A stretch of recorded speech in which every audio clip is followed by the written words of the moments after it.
Hi everyone, good to see you on my channel today.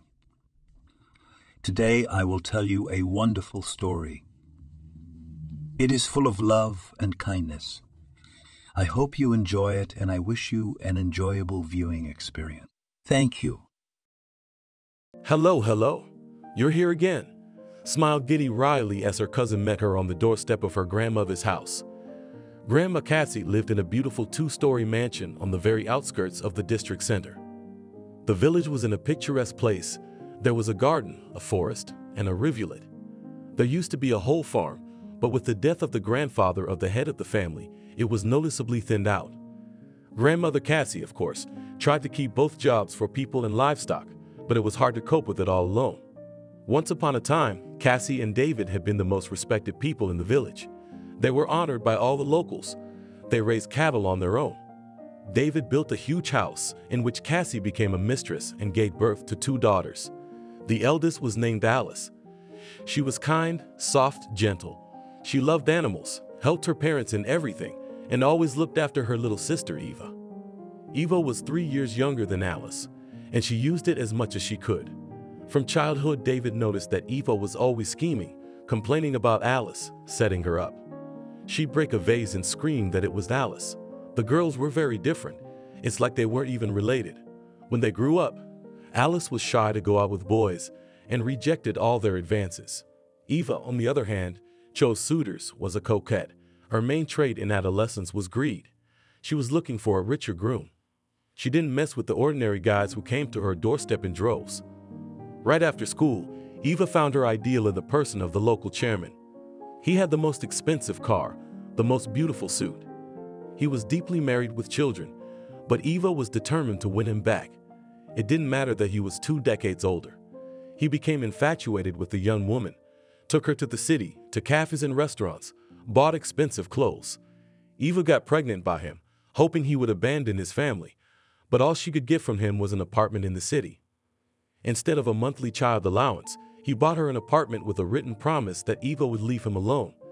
His family almost broke up then. Eva named her daughter Ginny after his wife. It was a final spit in the face, a sneer on her part. So Eva became a single mother.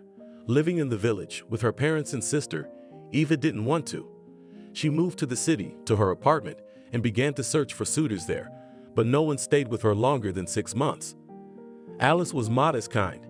She fell in love with a military man who was visiting the village with a friend. She fell madly in love and spent the night with him, from which she had a daughter. She named the girl Maidie. But the military man left and never picked up the phone again. Alice decided to leave him alone and live her life. No material claims, her parents helped her raise the child. When her daughter was 5 years old, Alice also moved to the city. She was offered a good job there. Ginny and Maddie saw each other, talked, but they were never friends. 2 different characters, 2 different views on life. Although the girls were yearlings and even went to the same school in the city. When Maddie turned 17, Alice, her mom, got sick. The doctors made a disappointing diagnosis, saying she had no more than a month to live. It was cancer. However, Alice lived almost 3. David was heartbroken. After burying his beloved daughter, he started drinking. Cassie couldn't cope with him and the household. Soon he was gone too. Grief and alcohol drove him to his grave. Thus, he outlived his beloved eldest daughter by only 6 months. When the beloved husband was gone, Cassie's grandmother was also ill. To support her, and at the same time, and to escape from the rented apartment, where even the walls reminded her of her mother dying in her arms, Maidie moved in with her grandmother. She helped her with the household, nursed her back to health, and often had to call an ambulance. Grandma Cassie started giving up. "Half my family is there now, and I miss them. I'm not afraid to die, honey," she told Maddie. Grandma Cassie really missed her second granddaughter and only daughter. But Eva finally got lucky with a man, found a rich old man, and went to live with him, abandoning her daughter like she wasn't her own. Jenny's relationship with her mom hadn't been good from the start, and she'd been surviving on her own as best she could, and as her mother had taught her, going through suitors too. But when Maddie called to say that her grandmother wanted to see her and that she didn't have long to live, Jenny packed her bags and came. She assessed her chances, her charm, and decided she would take the farm for herself. Sell it, use the money to start a business. Jenny had always wanted to open her own cafe or bar so that the money would flow, and she would walk around in a beautiful outfit and hand out errands.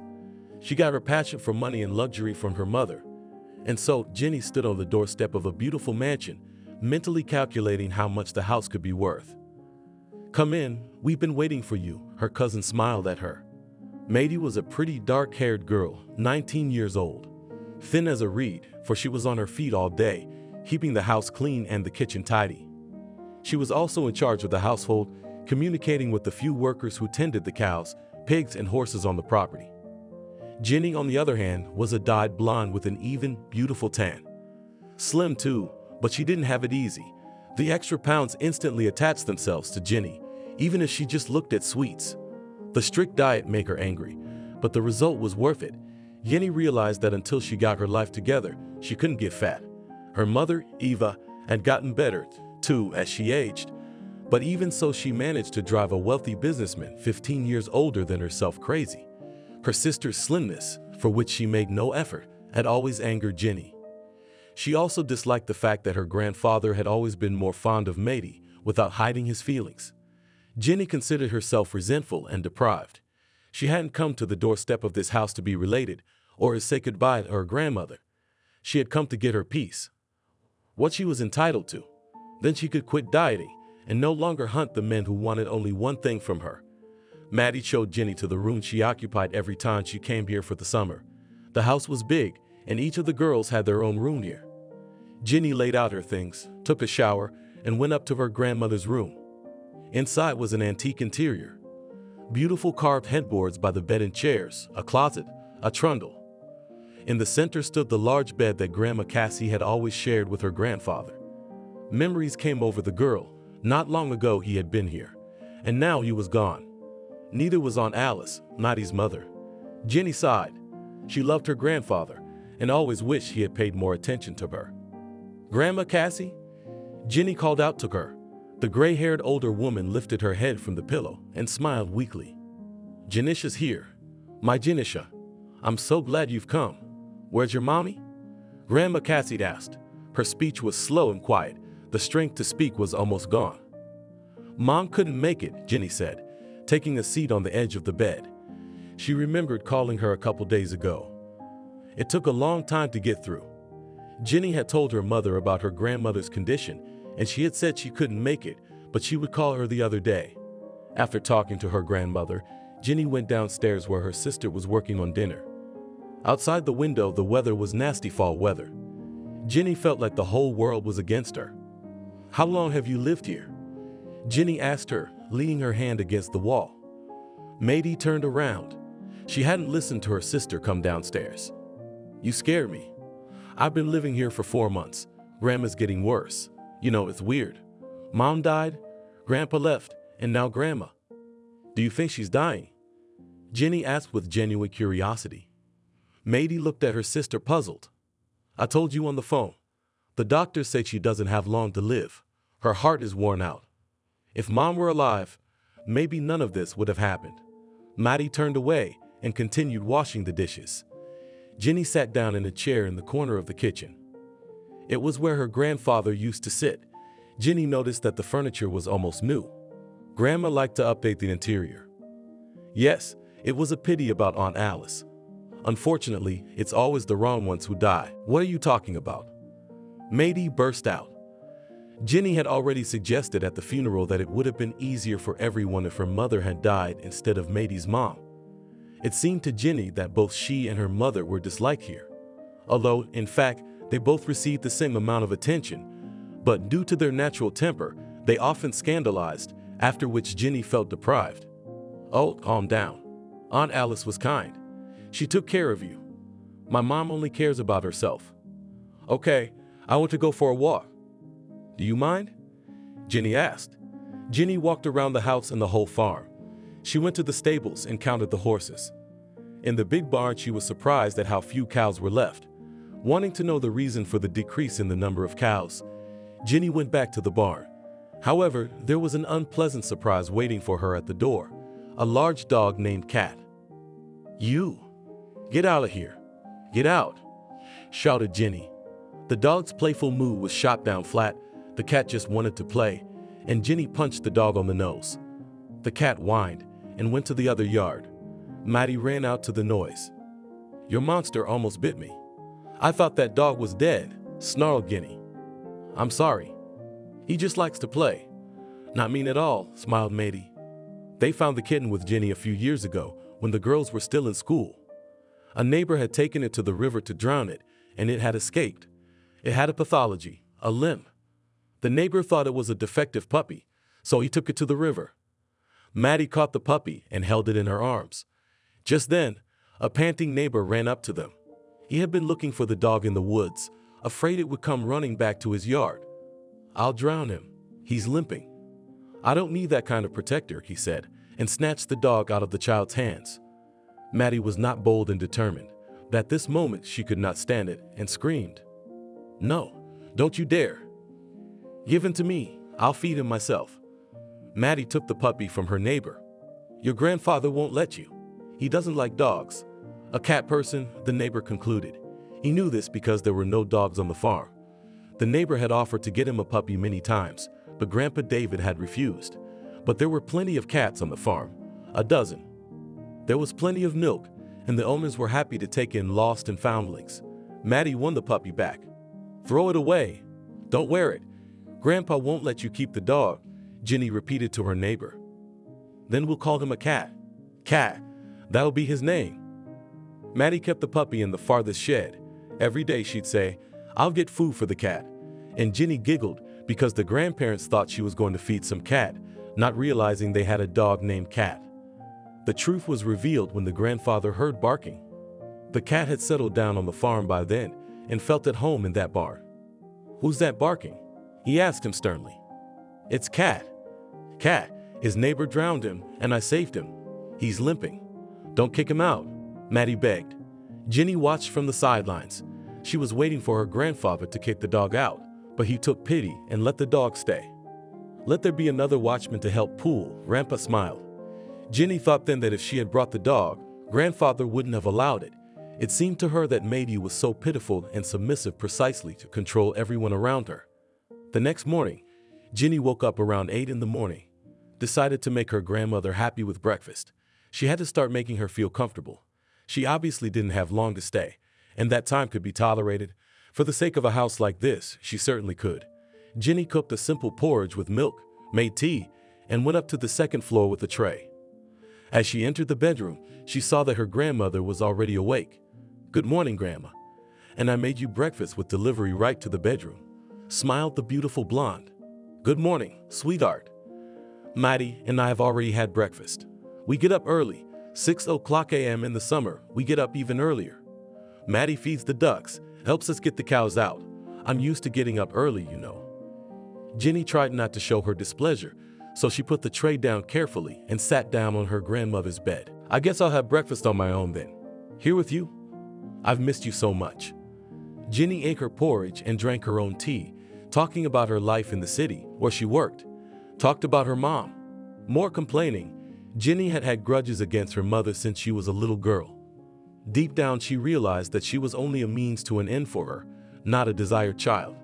After all, for her birth, the local chairman had bought them an apartment. Toward lunchtime, Jenny met Maddie. She was working in the yard, sweeping. "Why do you do everything yourself?" "No help?" Jenny asked. "No. They're all busy. How hard can it be?" "There's a broom in the corner by the gate. Would you like to join me?" Maddie suggested, realizing that her sister had never held a broom in her hands in her life. She'd only ever pressed the button on the vacuum cleaner. "Thank you, I guess." At that moment, Jenny saw her grandmother watching them from the window. She pursed her lips in displeasure and grabbed the broom. Maddie waved her grandmother's hand. Taking the broom, Jenny did the same. The day passed in labor and worry. Maddie got her sister involved in the cooking as well. She was curious as to what Jenny had come for. After all, she never did anything for nothing. There was always some sort of benefit. When dinner time came, Maddie prepared a tray for grandmother, but her sister had a dead grip on it. "I'll carry it myself." "Let me do it," Maddie smiled. "You see Grandma every day, and I just got here. Let me be with her. Or are you just jealous, like when I was a kid?" Jenny said angrily, not removing the unpleasant smile from her mouth. When we were kids, we were loved equally, and you just don't know what kind of medicine Grandma takes. Maddie raised her eyebrows, looking at her sister in surprise. Jenny took a step aside, giving her sister the tray. I'm coming with you. I want to know what medicine Grandma is taking, Jenny said. The sisters went upstairs. Maddie explained to her sister what pills Grandma had to take. Jenny listened half-heartedly. Her attention was drawn to the expensive antique interior of the bedroom. She had already mentally priced her grandmother's jewelry. Ganesha wanted to sit with you. She said she missed you, Maddie said, and her sister nodded happily, feigning goodwill. That's good. I missed her too. The old lady smiled. Let her stay with you tomorrow then, and I'll go into town. I need to get some medicine and something from the vet's pharmacy for the horses, Maddie suggested. Jenny agreed happily. Her sister had given her the perfect opportunity to show her grandmother care and love. Is it too much to ask of old people? Jenny decided that she would read a book to her grandmother and feed her. But instead, Maddie reminded her sister once again about the medication and told her that tomorrow she needed to take Grandma to the shower to help her bathe. She liked to do that in the morning after breakfast. Then she told her what time she had to go to the bathroom. Showed her what clothes Jenny should wear. When Maddie left, Grandma immediately asked her granddaughter to take her to the shower. I love bathing, she smiled. Jenny had to not only undress her grandmother, but also rub her back and everything else. At this very moment, Maddie was giggling behind the wheel of a simple domestic car, and Grandma was smiling slyly in the shower, realizing how much Jenny hated doing all this. That evening, when Maddie returned, Jenny was sitting in the kitchen, drinking a whiskey she found in the cupboard. What hard day. The dark-haired beauty raised her eyebrows naively. Maddie was wearing tight khaki pants and a simple white t-shirt. Her long hair, almost to her waist, was pulled back into a simple ponytail. Beautiful wide eyebrows, slanted eyes, a graceful curve of lips, and a thin little snub nose. Jenny had always envied her beauty. Maddie, on the other hand, didn't pay the slightest attention to her looks and didn't even bother with makeup. Yeah, Jenny said, pouring a new drink. You should at least have an appetizer, Maddie suggested, taking a sliced ham and cheese out of the fridge. Jenny took the treat from her plate and began to eat. Did you give Grandma the pills? Maddie asked. The blonde with the glass of liquor nodded, remembering that she only gave the pills in the morning. She hadn't even remembered them at lunch or in the evening. Her grandmother must have forgotten too. Her memory was failing her. Years. Cassie's grandmother had turned 87 last month. The next week was a week of hard work. Jenny was trying to fill in for Maddie. She went to great lengths to bathe the old lady, help her to the bathroom. She did it on purpose to show that she was not squeamish. In reality, Jenny barely tolerated the old woman's very presence. She felt no emotion towards her, maybe when she was a child. But then it seemed to her that her grandmother had paid more attention to Maddie. Maybe because she lacked attention from her mother, she demanded special treatment from her grandparents. Jenny wasn't overzealous. Cooking for Maddie's grandmother, the girl was afraid that Jenny would inadvertently poison her grandmother or give her indigestion, so she tried to do everything herself. Jenny proudly took the food to her, letting her know that she had done everything herself. And Grandma Cassie nodded and smiled at her granddaughter, knowing full well who was such a good cook. So Jenny thought she was the most cunning, but it's not easy to outsmart a man who is half a century older than you. After Jenny fed her grandmother dinner, she would go for a walk around the house. In fact, Jenny was assessing the area, looking at what else was valuable, planning how she would put together a listing, what she would emphasize. It was not just a nice house, but a lot of outbuildings and livestock. It's also very picturesque, and you have to pay extra for the view. That's when Maddie went up to see Grandma Cassie. So, how's it going? Her granddaughter asked. You know, I already want that scheming girl out of the house. She's been talking all day today about how much she loves me, and she kept insinuating that you were talking bad about me behind my back, the old lady said. Well, we're not gonna kick her out, Maddie smiled. Of course we're not. You know what she said? That you're tired of washing me, and you're planning to go to the city. Yeah. Maddie laughed. Grandma Cassie laughed too. Well, I guess I'll go pack then. By the way, is she giving you pills? Maddie said more seriously. Grandmother nodded, trying to remember. Jenny gave her medicine, but not every time. She'd forget, and sometimes she'd give her only one pill instead of 5 on purpose. I realized what she needed. She'd already asked twice to have the house signed over to her, Grandma Cassie told me, holding her favorite granddaughter's hand. It was to be expected. I was hoping she'd have some humanity in her. It's just greed, Mady said sadly. But she's not getting anything. You can split the will between the two of you. You shouldn't have left everything to me alone. But it's not on Eva. She'd be hurt. Maddie didn't want to be the sole heiress. She didn't care about material things. It was important to her that her grandmother lived because she was the last soulmate in the whole world. After her mom died, Maddie had grown attached to her. And Grandma missed her husband, Grandpa David. So they found each other. They talked for hours about all kinds of stuff. Maddie trusted her grandmother with all her secrets, and she told her about her youth. You can learn so many interesting things from old people.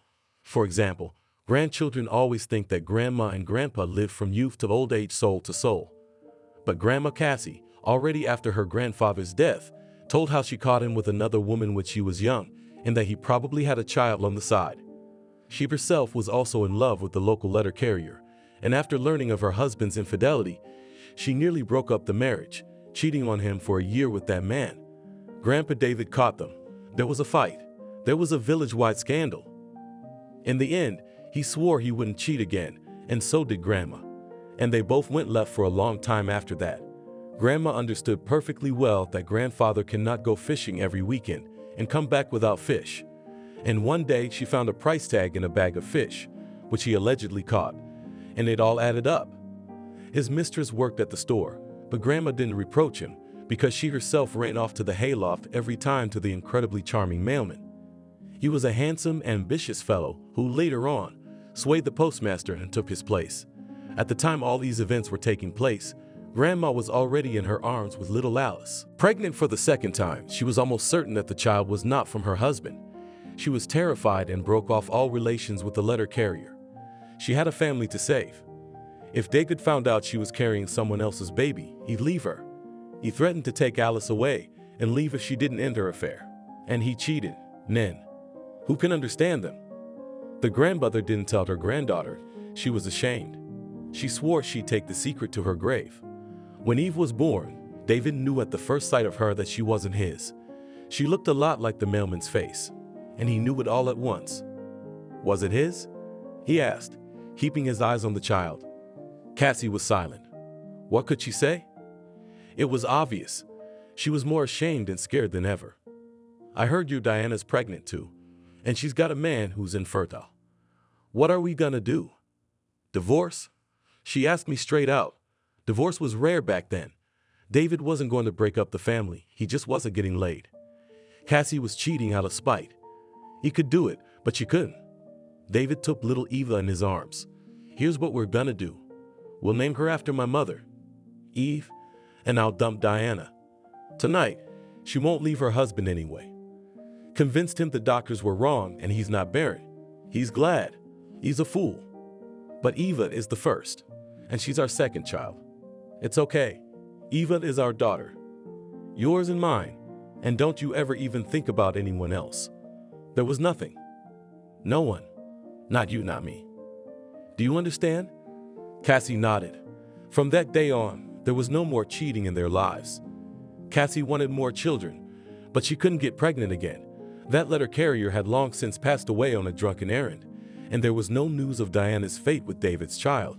They had moved to Lithuania just after the baby was born. It was a boy. Maybe that's why Eva was not like her own sister at all. She was not 100% blood related to Yaroslava, only a half-sister. The greedy character of the letter carrier lover and his beautiful features were in both her and her daughter Jenny.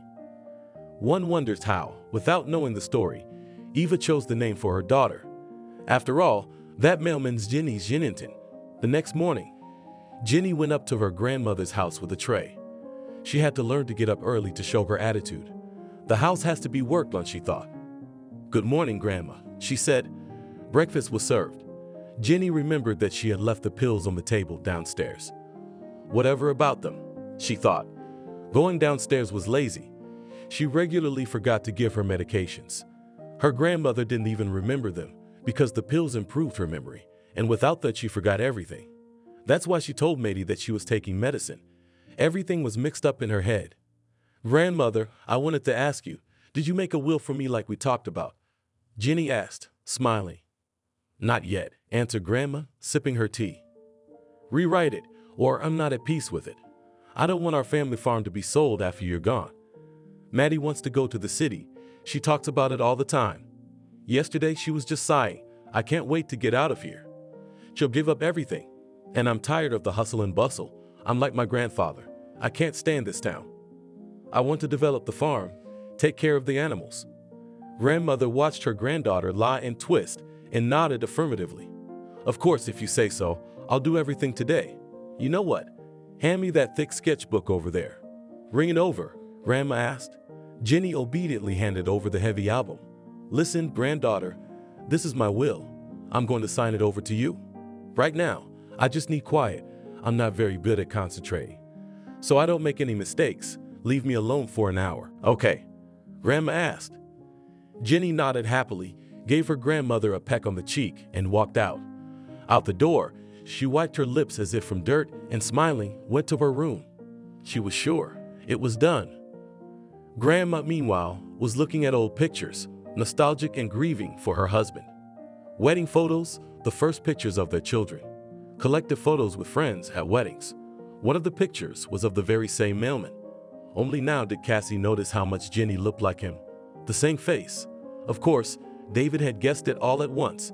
Eva had been born an exact copy of him, and Jenny had inherited her features. Should I tell her? Would it make any difference? Would she find him now?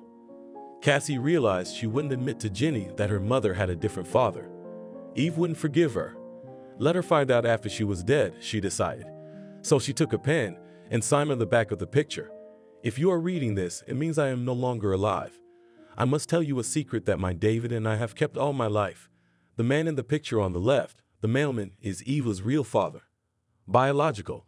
I had an affair with him, but David found out, forgive me, raised Eva as his own daughter.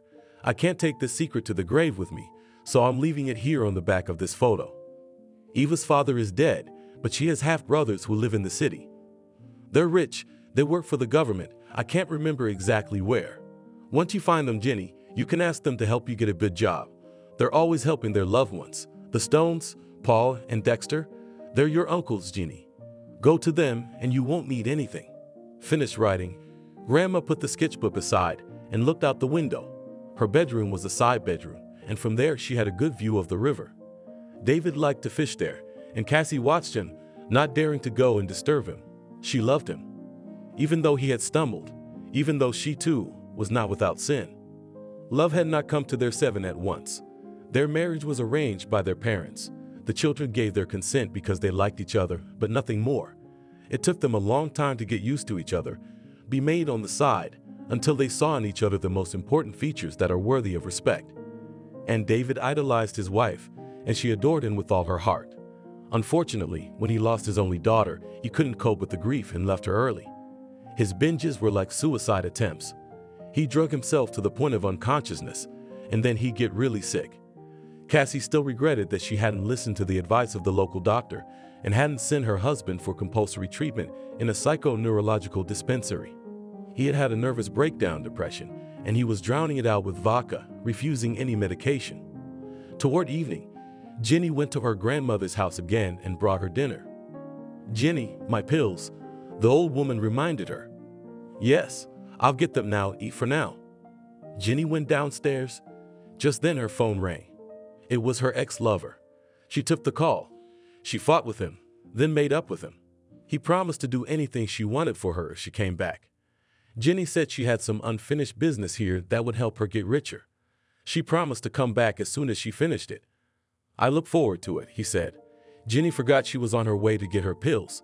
She went up to her grandmother's house. Was it good? I cooked it myself, she lied. Grandma forgot about the pills and began to remember making the casserole for Grandpa. She told Jenny her secret recipe. She didn't listen, just smiled and held her grandmother's hand. As soon as she left the room, she rushed to wash her hand, as if Grandma could infect her with old age. The next morning, Jenny was awakened by footsteps. It was Matey. She was running down the stairs, talking excitedly to someone. What's wrong? Jenny jumped to her feet and peeked out of the room. "Grandma won't wake up. I called the doctor." "Jenny, did you give her medicine?" Maddie asked. "Of course." She lied. Maddie opened the pills. The packs she'd bought in town were almost untouched, and they should be empty by now. "You didn't give her the meds?" screamed Maddie. "I did, honestly. I found another plate. It ran out yesterday. And there was another one, the pink ones, and she refused the brown ones, said they made her sleepy." Jenny was twisting and turning like a frying pan. Maddie realized her sister was lying, but there was no point in arguing now. She ran downstairs and waited for the ambulance to arrive. A woman in her 40s entered the house wearing a white coat. Jenny was beside them, feigning genuine concern and trying not to smile inadvertently. Things were working out just fine for her. She thought her grandmother had rewritten the will for her and immediately gave her soul to God. What could be more beautiful? No more fiddling with her. As soon as the will is read, she'll go to town. In 6 months, she'll inherit the property with peace of mind, and in the meantime, she'll find the best buyers. She decided to sell everything separately. It should be worth more. Your grandmother is in a deep sleep. That's what happens to the elderly before they die. She may wake up and live a little longer, or she may stay there and go quietly, the paramedic explained. After listening to the doctor, Jenny left, while Maddie stayed behind to receive further instructions. The local paramedic knew Medina better than her sister, and she was the one to give instructions about treatment. Meanwhile, in the bedroom, Grandma Cassie was sleeping a sound sleep. She was inside her mind, somewhere deep. She was where her fate was being decided. Her dreams were more like memories. Only she, being in them, realized that what was happening around her was not real. "Marbashenka, my soul, come in quickly. We've been waiting for you," her beloved David said in a low voice. It was their wedding anniversary. At the sumptuous table were gathered the closest people. Their 2 daughters, their little girls Jenny and Maddie. There were also neighbors with whom their family had always been friends. "Well, happy anniversary to us. 40 years of marriage. Oh, my darling." David kissed Cassie and she smiled. Everyone around them was celebrating, and it felt so good, so light and so warm. It was summer. Her body, lying alone in the room under the blanket, was freezing. But there, in the dream, she was suddenly unbearably warm. She was loved again, and nothing hurt, and the memory, like a bud, opened up. Someone was toasting, and Cassie looked at Alice, her dead daughter. "My darling, are you here?" she asked, unable to hold back her tears. "Of course I am, Mom. I'm here. Don't cry. It's your holiday. I love you so much." Alice confessed. She was very beautiful in her purple dress. Her shoulder-length black hair was curly. Cassie looked at the girls. They were about 5 or 7 years old. They were sitting at the table and giggling. They are friendly. They haven't faced the vicissitudes of fate yet, and they're doing just fine. All the people closest to them are here. But there was someone else missing. Cassie turned around and saw her parents at the end of the table. They weren't young, but they weren't old either. She remembered exactly. Her parents hadn't been there for their 40th wedding anniversary. They had already died at that time. Her granddaughters had never seen them, for their great-grandparents had left this world long before they were born. "Daddy, Mommy, are you here?" Cassie asked. It was then that she realized she must be dead. "Don't be afraid," her father told her, as if he had read her mind. Cassie walked over to her parents and cuddled up to them. They hugged her. Suddenly, everyone got up from the table and went somewhere. David was the last to go. He turned around at the door. "There's going to be fireworks. Do you want to come with us?" Cassie saw the empty table. Outside the window were everyone she loved, her husband, her daughter, her son. But out there in the house, Maddie was still being plotted against by her evil sister Jenny. And the household, how would she leave them? David heard her thoughts again. "Don't worry, they'll be fine. They've been ready for this for a long time. You've lived a long life. You're missed around here. You were so good when you were alive. They even let you choose. They took me right away, in silence. And I didn't get here right away. I was working off a sin. You can stay here with us right away. Your parents miss you all the time, but they haven't left you all this time.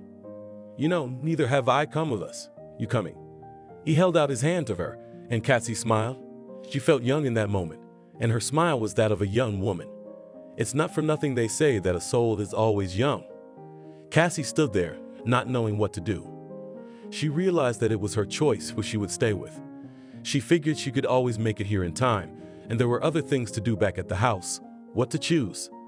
At that moment, Matey came up to her and touched her arm. "Grandmother, you just live, my darling," whispered Matey.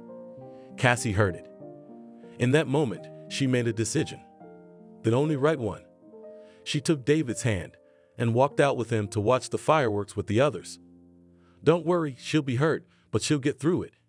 You did the right thing, and her good deeds will save her many times over. We'll be watching with you." They held hands and crossed the threshold. Cassie saw thousands of fireworks.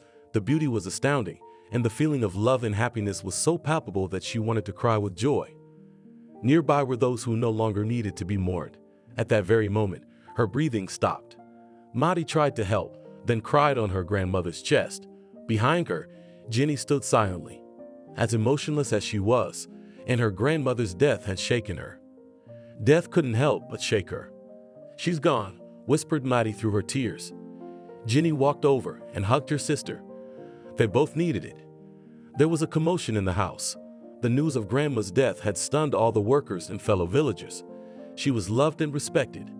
She often helped people in any way she could. An ambulance arrived and the paramedic recorded her death.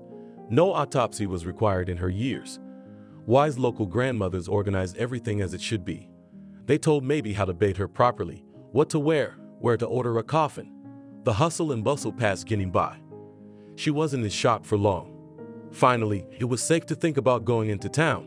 Her Wayne was waiting for her already. He wasn't a bad match for her, except that they fought a lot. But he loved her. He left his wife for her. She decided to give him a chance. While everyone bustled about, bathing her grandmother, dressing her for her final journey, Jenny slipped into her room to read the will. She was sure her grandmother had written it. She had promised her, after all. Jenny shook through the entire scrapbook, but there was no will, so she opened the closet and found the paper in it. It even had a notary signature. "Well, of course it's done in front of a notary. What a fool I am," whispered Jenny, reading the actual will. Only now did she realize that no one was going to sign the house over to her. Everything was going to Matey. Everything. The only thing in the will was an old photo album. It was full of baby pictures of her mother, Alice. Also, in it lay a photo that could explain to Jenny her true origins and point to relatives who could help her rise to a high position in society. But Jenny didn't care about that. She wasn't going to get nostalgic flipping through the pictures. She was furious. "Dan, old woman, I hate you. Bird in hell," she said aloud, throwing the album at the wall. Jenny took the will back to her room, wondering what to do with it. She sat in her bedroom and rubbed the sheet in her hands. "You tricked me. You will pay for this. I'm your granddaughter too. And my mom is alive, unlike Pebble's mom. You could have split it between the three of us, but you gave it all to her alone. She just started sucking up to you earlier, sucking up to you. She had more foresight, but it won't help her." Jenny waited for her grandmother to be put in the coffin, walked over to her, and slipped the will under her arm. "Go on, tell everyone now, if you can." "The old hag," whispered Jenny with a smile. The fear and grief were gone without a trace. Greed and resentment took their place. No one slept that night. Jenny, pretending to be a loving granddaughter, helped in the kitchen. In the morning, everything was ready. Maddie and Jenny passed out exhausted. By noon, the house was full of people. Everyone had come to say goodbye to Cassie to see her off. The granddaughters wore black. Maddie was crying, while Jenny pretended to hold on. The casket was carried to the cemetery by local men. The grave had already been prepared. Even Maddie's dog Cat was there to say goodbye. The dog sat peacefully off to the side, whimpering. When everyone had gone around the circle, touching the hand of the deceased, the dog came to the coffin. "Who gets the house?" one of the workers asked. Maddie, they probably answered him. No, Grandma Cassie had voiced her last will and testament. She wanted the house to go to me. Maddie Grandma only wanted to keep some of the livestock so she could raise her own farm, Jeannie said loudly. Maddie looked at her sister in bewilderment. At that moment, she realized that her sister would take everything from her, and Maddie wouldn't have the nerve to sue her relative. Maddie lowered her eyes to take one last look at her grandmother. Tears spattered from her eyes. Now she wouldn't have a roof over her head either. She knew Guinea, and she knew she would leave her nothing.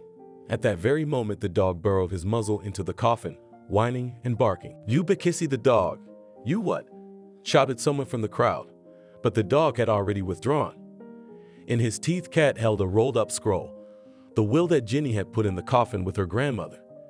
Jenny saw the paper and rushed to the dog, but the dog had already handed it to the farm manager. "What's this, Cat? Let's see." The man took the paper in his hands, and Jenny immediately turned away. She realized her deception had been exposed. "Maddie, look what I found," he shouted. "I will," said the second worker, poking his curious head into the sheet. The dog sat contentedly beside the manager. "Maddie is the heiress. Maddie is the sole heir. And who's the one who put the will in the coffin?" he asked. Everyone looked at Jenny. "I didn't go near her." "What are you looking at?" lied the blonde in black. Soon the farewell continued. Grandma was buried next to Grandpa. Now they would be together forever. The document was left with the manager. It was seen by outsiders. There was nothing to be done. Jenny came home and started packing. "You're leaving?" Maddie appeared behind her sister's back. "Yes. Grandma's gone. The house is all yours. There's nothing more for me to do here."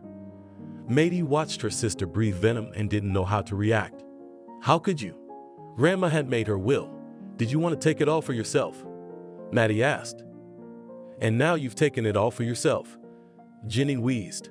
She had changed her clothes and was now wearing a pink blouse and simple blue jeans. The morning was over. "I nursed her back to health. I love these places. Jenny, you can always come. Your room is yours to keep. It's your home too. No matter what the papers say, you can come here all the time with your friends or by yourself. I don't want to fight over money. And I'll keep the place running. I'm not a city girl. I don't like the city. I'll stay, but you must come." She wanted to keep at least a bad peace with her sister. Anything was better than a good fight. But Jenny said nothing. She left without even thinking of staying for the wake, which was to be held tomorrow. A dog barked at her on the doorstep. Jenny flinched, but walked on by, thinking she would never get a dog. Already that evening she found herself in town, in Wayne's arms. Told him her sad story. "I know it hurt," he replied, hugging her naked body under the blanket. "I know it is. We're both granddaughters, but she's the only one who got everything. Why don't my loved ones love me?" "I love you," he said, kissing her on the lips. "You know, I'd burn the house down for that matter. Nobody's gonna get you. If they don't want to share fairly, let them sit with nothing. Why should you be the only one left with nothing? Share it with your sister. I hate lying saints." Wayne said. That day the thought crept into Jenny's head that she needed to get revenge on her little sister. Jenny decided to put revenge on hold. She tried to get a job. All the good jobs were taken. All she could find was a job as a waitress in an expensive restaurant. There was nowhere to go. It was a month after Cassie's grandmother died. That day, Jenny had more bad luck than usual. One customer groped her, another complained about her to her boss. She was reprimanded, lost her bonus. She got home and heard a voicemail from Maddie. "Sis, come over. I'm sat here all by myself. I wish we could live here together." "She's kidding," said Jenny quietly. "She's taking everything and laughing at her." She called an old acquaintance of hers, Kinski, in the village. He answered the phone. Jenny said there was a case she was willing to pay well for. "Are you serious? You want to burn your sister? In the house? That's criminal." He shook his head. "What if I tell the local police that you smoke pot and grow something illegal on your property? Would you like to be paid or intimidated?" Jenny insisted. During her stay in the village, she often walked past Kinski's house and saw what he was growing. They chatted a couple of times, and Kinski liked her. He was a young guy, not long out of the army. He worked for a local farmer, and he was a dealer in illegal drugs. Jenny had bought a joint from him once herself to help with her nerves. Being there for the old lady was really hard on her. "Pay up. Pay well. Mind you, if there's any casualties, it's on you. I didn't want to do it. You made me do it." Yeah, you're the saint and I'm the bastard. You're going to steal gas from someone else. Do it tonight." Jenny transferred almost all the money to his card and waited for news. Her mood lifted. She felt happy. But no one ever called her. She dialed Kinski herself when it was nearly midnight. Did he drink the money and pass out? She was angry. Drowning in ignorance, Jenny fell asleep and woke up at noon to the doorbell ringing. Jenny? Arrested for organizing a crime under article. Jenny couldn't hear anything further. Her ears were ringing. In that instant, she regretted her decision. Had that village idiot gotten caught after all? And ratted her out? Had the house burned down? She asked as she was being led handcuffed to the car. No, you're lucky no one was hurt. Jenny let out a groan of disappointment and climbed into the car. It's not like that. Last night, Kinski doused the fence and part of the house with gasoline, set it on fire, and ran away, but he didn't get far. The cat got off his chain and chased him. At the barking of the dog woke up the watchman Bullet, who helped the dog to apprehend the arsonist and extinguish the house. Thankfully, nothing was burned. However, the fire reached the open window to her grandmother's bedroom, which Maddie had left open to ventilate. The flames reached the bed through the curtain and marred the interior. The exterior paneling of the house was damaged, and some other items inside the room were burned, like the photo album. So Jenny, without knowing it herself, had burned the one thing that could have brought her wealth. She could have found out that she had powerful relatives, could have roped herself in their trust, and gotten a good job. While the fire was being put out, both Kinski and the dog that guarded him were completely forgotten. The scared and stoned guy tried to run away, but the dog grabbed him. He kicked it as hard as he could and hit it in the ribs, breaking them. When the fire was put out, Kinski was gone and the dog was unconscious. Poor cat, he woke me up with his barking. And he caught Kinski, complained the guard. Maddie grabbed the dog, put him in the car, and started driving like crazy to the city. She arrived at a veterinary clinic that was open 24 hours a day and brought the huge dog in her arms. She smelled like smoke, her face and clothes were soiled. But the only thing Maddie cared about at that moment was keeping Cat alive. She decided she wasn't going to let death take the dog away from her as well. Hurry, please. What's wrong? A doctor came running out of the office, apparently dozing off. The name on his badge was Devin. I don't know. He saved us from a fire, and he was injured. He's breathing, and his heart's beating, and he's twitching his paw. I'm gonna die right here if you don't save him. I swear to you. Maddie was crying and screaming, and she scared the young specialist. He took the dog to the office where he took x-rays and saw the fractures. Surgery was next. Maddie sat in the corner of the room, right on the floor, unable to remember the horror she felt when she woke up that night and saw the fire devouring everything in the yard. She had never been so frightened before, and her grandmother was gone, and her grandfather. And Mom, too much all at once fell on this girl's shoulders. She just couldn't accept the death of the dog. She couldn't think straight from the pain, and she was crying all the time. An hour later, the doctor left the office with a droopy expression on his face. Maddie realized that Cat was gone and passed out. She couldn't take it all. She just couldn't. Everyone was dead. The house had almost burned down. And her favorite affectionate four-legged friend had died trying to protect her. She sagged into the black void from which the handsome, dark-haired vet had retrieved her a couple minutes later. Maddie recoiled from the smelling salts. I'm sorry, I've been told not to come out to people with that look on your face after surgery. I'm just very focused. And your dog is alive. You know, at one point, I thought that was it. But no, the dog wanted to live. He fought, and I was able to stop the bleeding.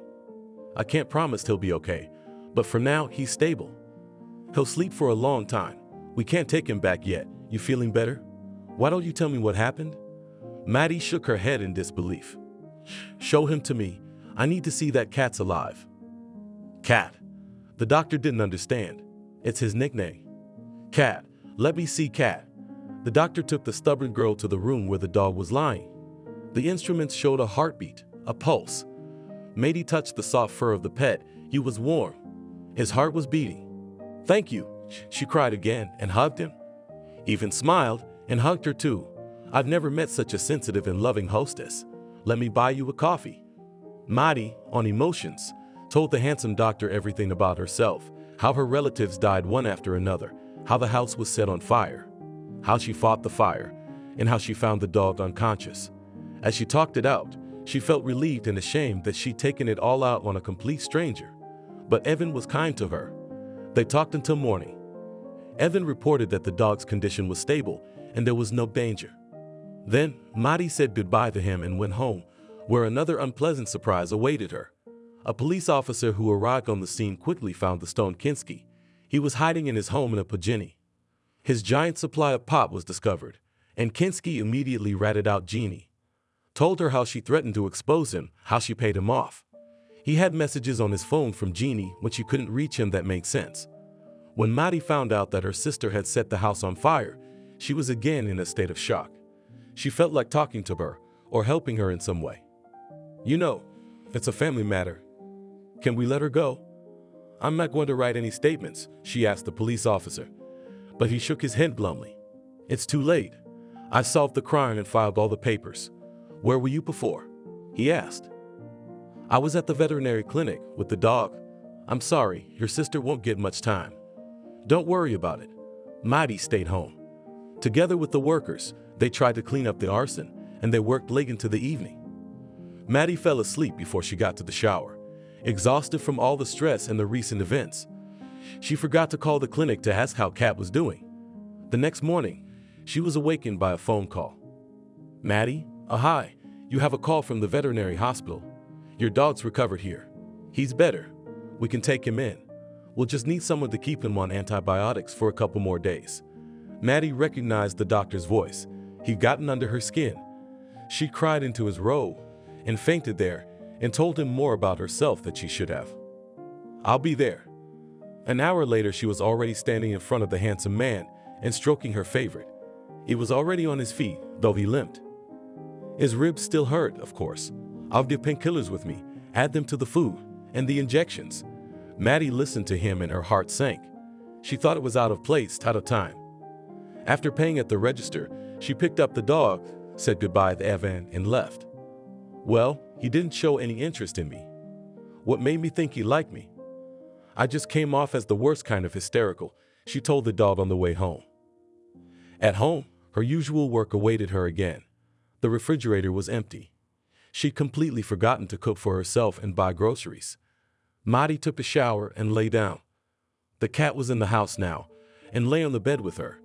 She changed his bandage, made sure he didn't rip it off, and gave him his shots. Her grandfather had taught her all that when she was young, so it wasn't difficult. In the evening, she looked out the window. She was thirsty, but Jenny had emptied all the supplies. Where are you, Jenny? Silly girl. Like when I was a kid and I resented you and wanted to break everything I had just because you didn't get it. And now you'll have a criminal record. Maddie sighed heavily. It was a shame that her sister felt that way about her. Only now did she realize that Jenny had been fine with her dying in the fire. After all, if it hadn't been for the dog, she might have been burned alive. It got scary and empty. She wanted to go up to her grandmother and talk to her about it, but instead she just looked at her portrait. She was already in bed when the phone rang. Hello, Maddie. It's Evan from the hospital. I wanted to check on Kat's health, she heard, and caught herself smiling. Hi, I'm so glad you called. Kat's asleep. You know, he keeps rubbing the bandage. It must be the stitches itching. Otherwise, he's fine. So you'll have to come and see me again. We'll put a collar on him that'll keep him from scratching the stitches until they heal. Maddie was excited about this new opportunity to see Evan. She picked out her nicest pants for her meeting with him, and she let her hair down. She looked much better now than she had when they first met. Evan put a collar around the dog's neck, and Maddie was about to leave, but Evan stopped her. You know, I rarely call our hospital clients in the evenings. I rarely faint, and I rarely tell strangers everything about myself. Maddie smiled. Well, I'll call you again, unless of course you're busy. Do you have a husband or something? The doctor stammered with embarrassment. He was standing right next to her, and he was a head taller than Medina, and she seemed so small and helpless beside him. I don't have a husband. I don't seem to have one either, and I wouldn't mind if you called. Ivan walked Maddie to the door, wished the dog well, and in the evening called. This time they talked for 2 hours. It turned out they had a lot in common. Ivan was an orphan, like Maddie. He made it on his own.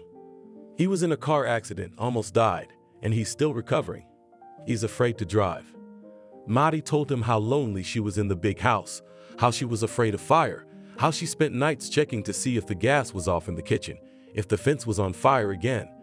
After a week of late-night phone calls, Ivan picked Maddie up in his car and drove her into town. They both didn't like diners, So they ate shawarma on the boardwalk and were perfectly happy. You know, you're very strong. You are. You've been through so much and lost so much. How are you still so great alone? He asked. I didn't have time for romance. I got caught up in myself, taking care of my grandmother. And now, you know, I'm just confused. I have no one left, and I'm glad you're here. Then you can rest easy. I'm not gonna leave you for the next 60 to 70 years. And there, as it turns out already, that night he kissed her, and it was like in her youth. Just as sharp, just as vivid. Maddie was ashamed of her happiness, embarrassed that she wasn't wearing mourning for her grandmother, but flitting around the property like a butterfly. I know what you would say. Maddie walked up to Grandma's portrait tonight. You would say I can't waste time and I shouldn't waste it on mourning. You tell me to go to him and be happy. The day after tomorrow will be 40 days since you've been gone. Although, I feel like you're with me. You'll always be in my heart, Grandma. Maddie kissed the portrait, sighing intermittently. A tear burned her cheek. It occurred to her in that moment that if Jenny hadn't come to visit her, maybe Grandma Cassie would still be alive. After all, she was the one who wouldn't give her the pills and kept talking about the will. She was the one who brought her to the end of the line. And now she was in the lockup, waiting for her trial. That night, Ethan and Maddie were walking down the avenue. Maddie was silent, thinking about the upcoming wake. Ethan held her hand. Why don't you come over? I'd feel better if you were there with me, Maddie asked him. It's embarrassing. I didn't know your grandmother. There'll be rumors. Why don't I come over right after? I'll stay with you. Just watch movies with you. Or we could stay at my place. Till the morning. I'm not being vulgar, you know, just being supportive. Maddie hugged him. Ivan was her only ray of light. She thanked God for sending her Ivan, and for sending her a little lame puppy back then. Maddie had never imagined, when she saved the puppy, that her act would be a life-changing one. With all this thinking, Maddie didn't notice the time had passed. Ivan needed to get home. Their evening kisses had become routine, and so welcome. The wake went well. People talked more about Jenny than the late Cassie. The whole village was shocked at the news that her sister wanted to burn down the house with Maddie, along with the livestock and the guard. What a greedy, wicked woman, said one of the invitees. Maddie wanted to object, but realized that those were the words that best described her sister. Meanwhile, she was on trial. If she hadn't set the house on fire, things might have been different. But she did. One phone call that ruined her life. What she didn't recognize was that she was being sentenced by someone she could call her own uncle. He, her relative, was the judge at her trial. And he gave her probation, but only because Maddie testified in her defense. A year later, Maddie and Evan stood at the grave of Cassie's grandmother and David's grandfather. Maddie had a visible belly and a wedding ring on her finger. Do you think they're there with Grandpa? She asked, tossing back her long black hair. Of course they are. How could they not be? I'm sure of it. Those who love each other won't break up because of such a nonsense as death. If you like the story, please support me with the thumbs up button. And to learn about the release of new interesting stories, when you subscribe, click the bell. All the best to you. Thank you for watching this video to the end. Subscribe to the channel. Like it, write comments if you like the story, and see you on the channel.